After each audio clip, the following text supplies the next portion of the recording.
This Sunday is Valentine's Day, which is amazing when you think about it. In this COVID time, just today, the Wall Street Journal had an article about our upcoming COVID Valentine.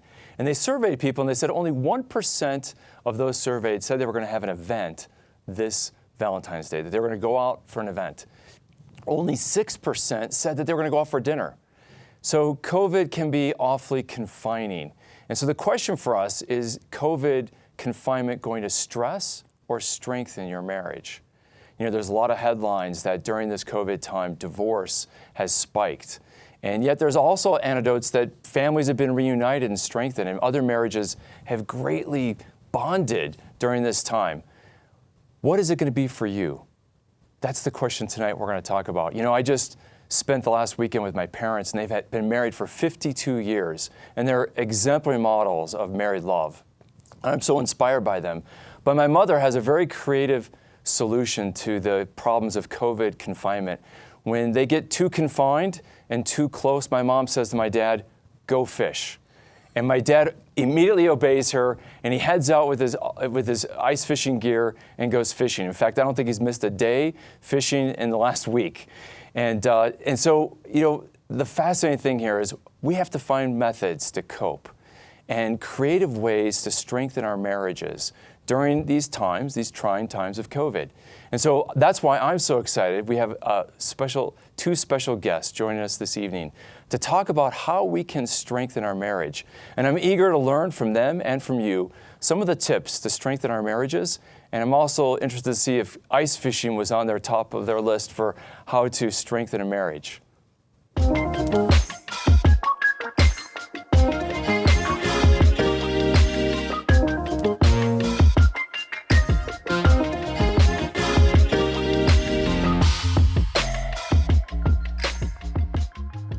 Welcome to the Augustine Institute Show.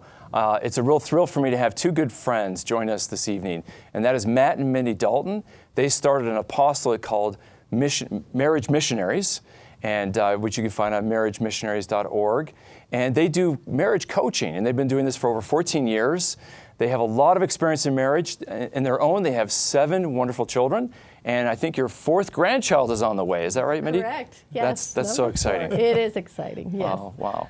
Well, you guys have seen, you work with so many couples, and I love the process you use. You see yourselves as a mentoring couple in friendship, and you come alongside a couple, and you work with them and kind of mentor them to strengthen their marriage. And that's a beautiful thing. And when you started that 14 years ago, you probably had a different idea of what it was going to take to strengthen marriages than you do today, 14 years later. Yes. When you asked that question before, and that really made me ponder, I don't think we knew the depths of marriage, both in the secular world as well as in the church. Marriage is one of the 7 sacraments, right? Yeah. And I think for far too long it's been neglected, overlooked, and undervalued. And there's actually grace to be had in marriage. It's one of the sacraments. So Matt, do you think that a lot of people that you work with, they just don't understand the beauty and richness in the Catholic tradition, the meaning of marriage? Yeah, I think that's one piece of it. And to do a little plug here, I think on Symbolon, part 2, number 5, is on matrimony. Yeah. For the 29 minutes of that first explanation of marriage, it is beautiful. What is marriage and why? I think that's a big part. I mean, we'll be married 30 years in a couple months. Fantastic. And when we exchanged our wedding vows, I would say that we truly didn't fully understand what we were saying I do too. So that is what we try to impart to the couples. What is God's plan? And then how can we live this out in a joyful way? Right? That's so powerful. I don't think anybody knows what they're getting into when they get married. They do not, for sure. Yeah, I mean, we're from different backgrounds, right? Yeah. From different families of origin. We're male and female, for goodness sakes. Vastly different in the way God made us, but with God, it's complementary. You know? Yeah, that complementary is key. Now, you know, as you look at the last 14 years, what's one of the most common challenges that couples just don't think about when it comes to their marriage that, you know, maybe we neglect, we take for granted, or whatever it is that you think is just like a common mistake people make or a common thing they overlook or take for granted that challenges marriages? You want me to? Okay. Yes. I would say that it is the same now after COVID as it was before. That putting God central, and then I think that important piece of we get so busy doing things that we neglect love in our own marriage. And so then what happens is we stop failing to do those nice things for each other, make that effort, and resentment builds, and we don't practice forgiveness. So we end up in a not so great place. Boy, two key things there, and I just want to highlight for everybody that, you know, the taking for granted and getting so busy, you neglect, Yeah. and then, you know, then you got to have forgiveness. But I just want to invite all of our audience, if you have a question for Matt and Mindy and for us this evening, feel free to ask that question. You can get on the forum platform, and in the comments section for the show, you can put down your question. Also, you can text. And so our number for submitting questions is 720-650-0100. And I'd also love to hear from you on tips on how to strengthen marriage. So share your tip for your marriage. Maybe it's, you know, ice fishing, like my parents. But share your tips, share your questions. We'd love to have them, and join the show. We want to make sure you do that.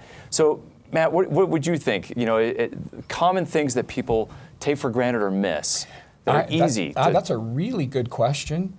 And I would say this, even for the people, the couples, the families that go to church faithfully every Sunday, we find so many couples, the toughest couple sometimes that we have to deal with are the ones who have waited too long. That isolation piece. They feel isolated. They look out in the congregation, they say, gosh, look at Matt and Mindy, they've got it made. Look at Tim and Chris, gosh, they're theologians and they've got it, they're doing Have it all really well. figured out. Yeah. Poor Chris, though, if they really knew that she was stuck with me. And that's Good. the thing. That's the thing, Tim. Do you think, Matt, that there's a religious stigma that I can't admit, or at least even talk to for seeking help? Because if I admit that I'm struggling in my marriage, then I'm not a good Catholic. Yes, I think that's a stigma. I'm reminded of Jesus's first miracle, public miracle. Where was it done? Yeah, at a wedding. At a wedding. Might the church be onto something? Yeah. It was done at a wedding. What happened at the wedding? Yeah, they ran short of wine. They ran. That usually we get the couple say, well, that's where Jesus turned the water into wine. Yes, but why? Because they ran short of wine. And that biblical image of the wine is God's love. So when we wait, and we wait, and we wait, and we have things that we've said or done or failed to do that has caused hurt and pain, we begin to run out of wine, love, grace, and mercy for our beloved. Yeah. And thus, what happens? The hardness of heart, and potentially the escapisms. And now, you said something that was really striking about this, and that is if they wait too long. And so the idea is that if we run out of love, and it's kind of like running out of oil in the motor, right? Things start to grind. Or seize up. Or seize up, right, when you run out of charity and love and forgiveness. And you see relationships where this goes on for years and years and years. And I guess people just cope by kind of coexisting, which is not what God calls us to. He doesn't call us to a détente or to mere coexistence. He calls us to a deep love. And I think that idea that we don't have a perfect marriage kind of stops them. Jesus wants to be called right in the midst of that.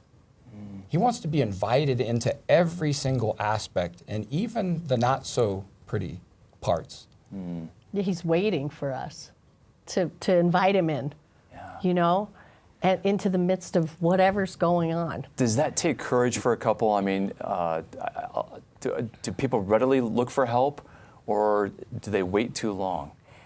It depends. A lot of times the woman will seek the help. That's the majority of the phone calls we receive are from the women. And she'll, well, how do I get my husband, you know, and proposing to him or having him make the phone call.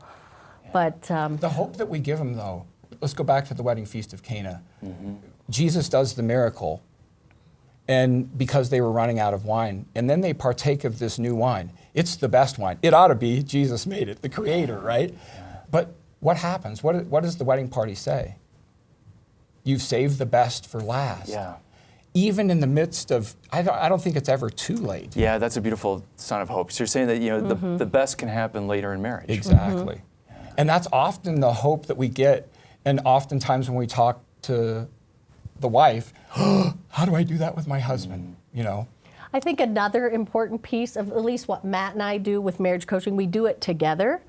And that kind of mentoring friendship piece involves us sharing some of our stories, because they think, oh, well, they do this full time. They must have a perfect marriage. They never argue. They never have. No, we practice everything that we ask these couples to implement. I love that humility. And I think that for a lot of people, you read some of the great saints, St. John of the Cross or St. Teresa of Avila, and of course, both of them talk about their relationship as a nun and as a priest of being espoused to God. Yes. And yet they struggle in their relationship with God and in their prayer life. And yet we don't see that as, oh my gosh, Mother Teresa of Calcutta struggled with a dark night of the soul and prayer, and she struggled in her relationship with God. And yet, at the same time, people can read about Mother Teresa or John of the Cross or Teresa of Avila struggling in their relationship with God, but they don't think they should struggle with, not God, but a fallen child of Adam and Eve, right, that you're married to. So we are all married to people who are imperfect and sinners, except for St. Joseph. He's the only one who It was all his fault. Anything went wrong. St. Joseph had it easy. That's such a good point, Tim. And John Paul II, in his love and responsibility and developing that with young couples that he would, spend lots of time with and camping and really plumbing the depths of their hearts, he talked about the beauty and goodness of marriage, but then he also warned them that it's not perfect. And there are going to be storms that come. And what are we going to do when those storms come? Are we going to throw it away and get rid of her or him or whatever? And that's a lot of times what our coaching is to say open wide, we're here with you. We don't want to be crutch or referee, but we want to come alongside because we know how you feel. We felt similarly, and we tell them a story. What do you think about, when for a lot of these young people who are looking for a spouse, and of course, everything's online now, and so you do the dating or the matching, and I hear some of these advertisements where it talks about finding 189 points of compatibility and whatever else. So it makes it seem that there is an algorithm to find the right person. And is that what it takes for a successful marriage, or is it more work? I think it's more work than that. Yeah. Because, we fall in love, we get swept off our feet, but then the labor of love begins, so to speak, and we've always had a good marriage, but there's moments where you're thinking, oh boy, this is hard. And you have to make that decision. Am I going to love today? Am I going to serve? Am I going to make a gift of myself in the little things? And then kids come and jobs and careers, And we're really interested in helping these couples gain these tools for the labor of love so that their union is open to that superabundant grace. As Catholics, we throw these words around a lot, grace. Grace, our analogy is, we have a lot of athletic kids. Grace is like steroids is to the athlete. They're illegal because it gives the athlete an unfair advantage. Yeah, but grace can be an advantage for our marriage. God wants us to have that advantage. I love, because, and what you just said, Mindy, too, is, this is not about chemistry. It's about a decision to love. And a decision to love is something we can have. I think a lot of people get fooled that I've got to have the right chemistry. And I thought we had this chemistry, and then they lose the feeling of the chemistry, and you become isolated and you drift apart. And sometimes couples go through that for many, many years. But they think that the chemistry is gone, therefore there's no hope for the marriage.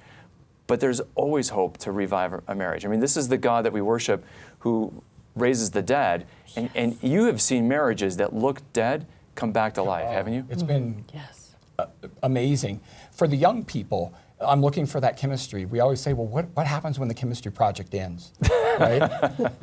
And the other thing, it's not the degree, or our love is not measured by the intensity of our emotions or attractions, but it's the degree in which we feel responsible for the other.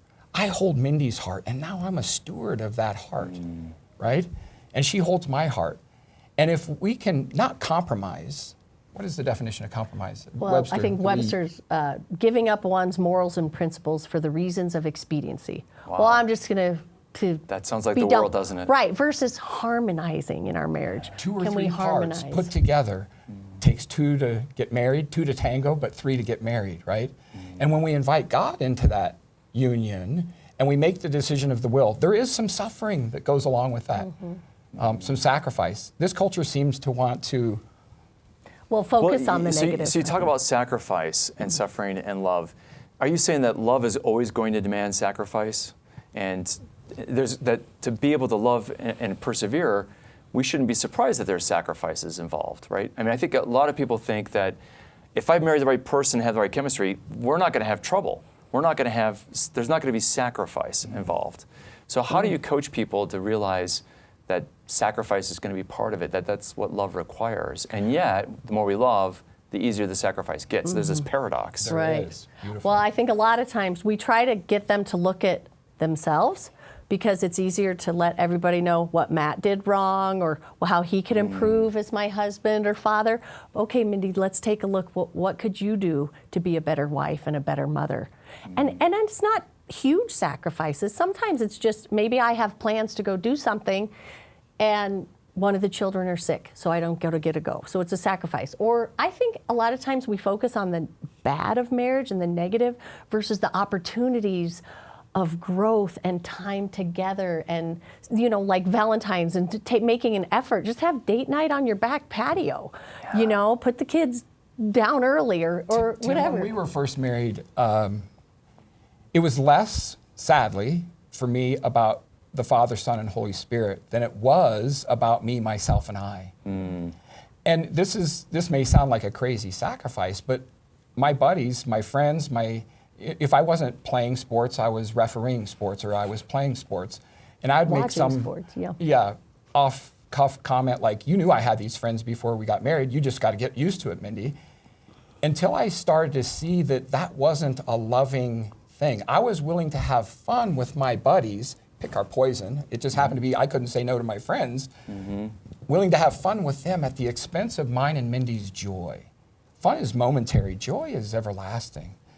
And when Mindy, as my helpmate, helped me to see that I wasn't free from my friends, and the guys, well, who wears the pants in your family? Does she have you by the nose ring? No. And then once I started to say no, a golf outing is 5 hours, and then you go to the 19th hole in the watering hole, and that was a sacrifice at the beginning. I wanted to be the tour pro. Well, I knew I wasn't going to get there. But it became an escapism or a fear from could I be a good husband and a good father and a good provider? And that took sacrifice to say no so that I could be free to do what? Love the way God loves me. How do people, because one of the things I'm hearing from you in your testimony, Matt, is that we all have a certain selfishness and we have to die to that selfishness because it's not about, once you get married, it's not just about me, myself, and I. You're entering into a relationship where you belong to another and you're responsible to another and for another. And marriage is a mission. And I love the title of your apostolate, Marriage Missionaries. Marriage is a mission. It's a mission to love. And so where does selfishness fit into that? And how do people overcome that's latent selfishness that we have because of the fall? I think of Fulton Sheen. He wrote a treatise on happiness, and isn't that what we're all looking for? We all have a civil war, and I'm paraphrasing, we all have a civil war going on inside between the higher self, what we were made by and for, communion and union, and the lower self, that selfishness. And if we don't face that battle, we'll take that battle, that selfishness outside to those around us. And so that first thing, Archbishop Charles Chaput used to say lots of times when he was here in the Archdiocese of Denver, conversion never begins out there or with somebody else. It always begins in our own heart. What do I bring to the party? If I hold Mindy's hand. Heart and hand. And hand, and heart, mostly heart. Yeah. In my hands, what have I done? What have I failed to do that has caused hurt and pain, or separation, or division? You know, and once we have hardened hearts, we begin to lose the interior gaze of the complementarity that we bring to each other. Yeah. Here's a question that comes in from the forum platform. Anna asks, how do I get my husband to pray more? And what are my responsibilities as a wife? So In prayer, I wonder, responsibilities in prayer. yeah, so I hear this a lot. You have people who, you know, how do I get my husband to go to church? How do I get my husband, you know, if he's not even going to go to church, but how do I get him to pray? And I love that desire. Her desire is to get her spouse to know and love Jesus Christ better and more intimately. I would say, first and foremost, stop asking and or nagging, and just simply invite, and keep being that witness to him, and have it be normalized that we invite him to not only church, but you know, oftentimes with friends, we look for a family of families where we love our Catholic faith and we practice our Catholic faith and we talk about it and we try to normalize that with our children, but inviting him to those kinds of things too, so that you can see that it's not so spiritual. And I think spirituality is the pendulum swung too far, if that makes sense. I think we need to be more incarnational. And so that's that invitation of inviting others, and especially our spouses. I would say to that also to actually, maybe she already is, praying for him, right? Praying that his heart is open. And then maybe also like giving up something, you know, fasting from something she enjoys for that specific intention to open my husband's heart to want to join me in prayer and join me on this journey of faith. That's beautiful. And I think the key then too with that is never to take with bitterness. And I love St. Monica. She had a husband who didn't go to church and wasn't believing. And he had a bad temper. And Monica persevered in her prayers for her husband, and he converts at the end of his life. But it took a long time. It didn't look like that was going to happen. And so I think a lot of people want so bad for their husbands to share their faith with their spouse, whether husband or wife, and then they become embittered, like your lack of faith or prayer is keeping us from being, you know, united like Matt and Mindy, and then they become bitter. And I think let go of bitterness. I like the idea of making sacrifices and praying, and then sometimes it's just our joyful example that wins people. They see you praying, and then you give subtle invitations. You know, would you like to pray? You know, here's what I do, or here's the Bible in a year that I'm praying. And then having that joyful so response too, and that positive response, so that, you know, she's not always giving this negativity if he doesn't join her. Now, here's a question that comes in, another question Monica asked. Is it important to be my spouse's best friend? That's a great question. Is it important to be? I think it evolves into that, and a lot of spouses are each other's best friends, right? Because that the free, total, faithful that we committed to, are we faithful? You know, that's kind of set apart, that faithfulness. But is it a requirement? I don't know if that's. I think it creates an intimacy into me see that is set apart from any other kind of relationship. You know, sadly in the English language, we only have one word for love. It's okay to have a filial love, a brother or a sisterly friendship kind of love. Storge is how we love our kids or our grandparents or whatever. Eros, that desire to love and to be loved, married with agape, sacrificial love, that is marital love. And I think those are the kinds of things that we need to aim for so that the intimacy really grows. And like the Song of Song loves to say, my sister, my bride. Right? And it is a true rooted friendship.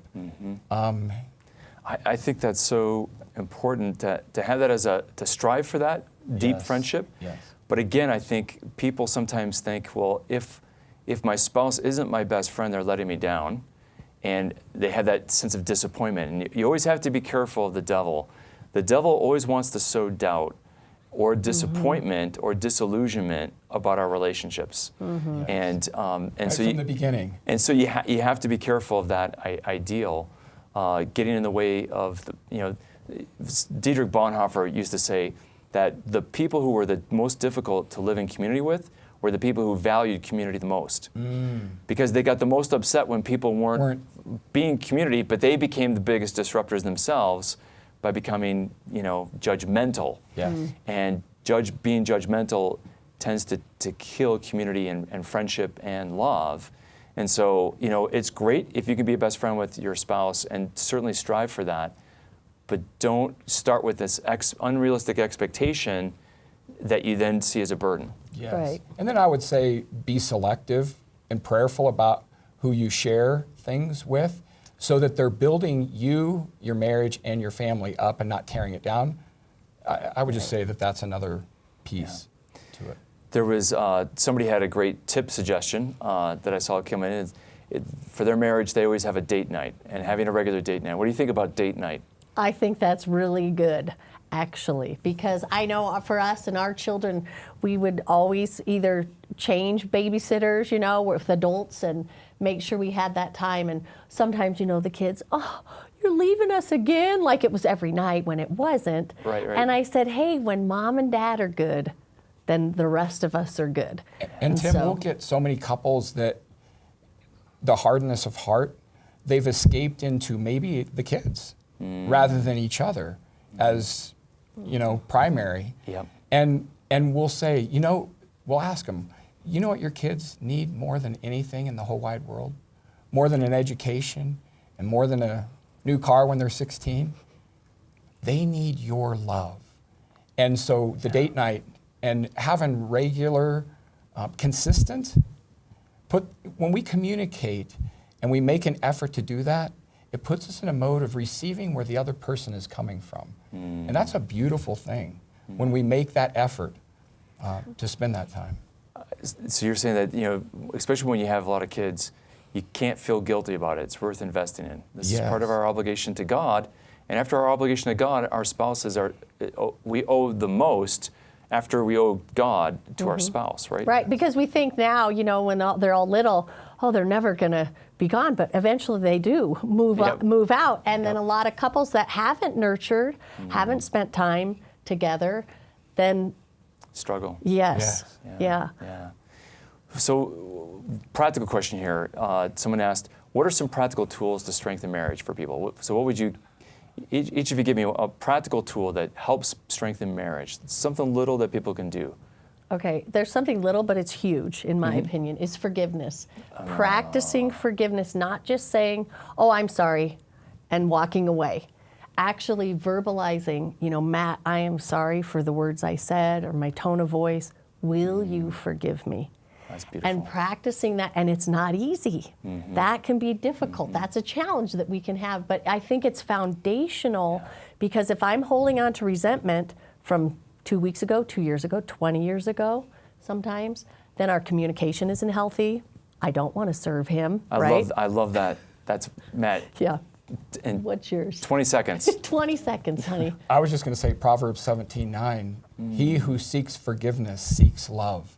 Wow. He who gives forgiveness seeks love. Isn't that beautiful? That is beautiful. And that came from you, Tim, on your beloved audio talk. So you didn't have it, Tim? Yeah, I love, and I want to recommend to everybody out in the audience, Matt and Mindy are part of the many wonderful people that we interviewed for Beloved, which is a video series we have on form that you can get for free, or you can order Beloved, and it's meant for marriage enrichment. And if you want to do something over the next 5 nights to prepare for Valentine's Day, this is a great date night event. Watch an episode. It's rejuvenating, it's renewing, it'll strengthen your marriage. And you guys do a terrific job. I remember the couch we had you on for your testimonies and interviews. You're going to get some incredible insights from some great, great witnesses in that series, and it's really going to show you the beauty of marriage. And it's so important for us as Catholics right now to defend and promote marriage. I want to thank everybody who supports us through the Mission Circle that allows us to have this mission and ministry. And I want to invite you to join us next week. It's going to be Mardi Gras next Tuesday, and I got a great guest and a good friend of mine, Curtis Martin, the founder of Focus, Fellowship of Catholic University Students.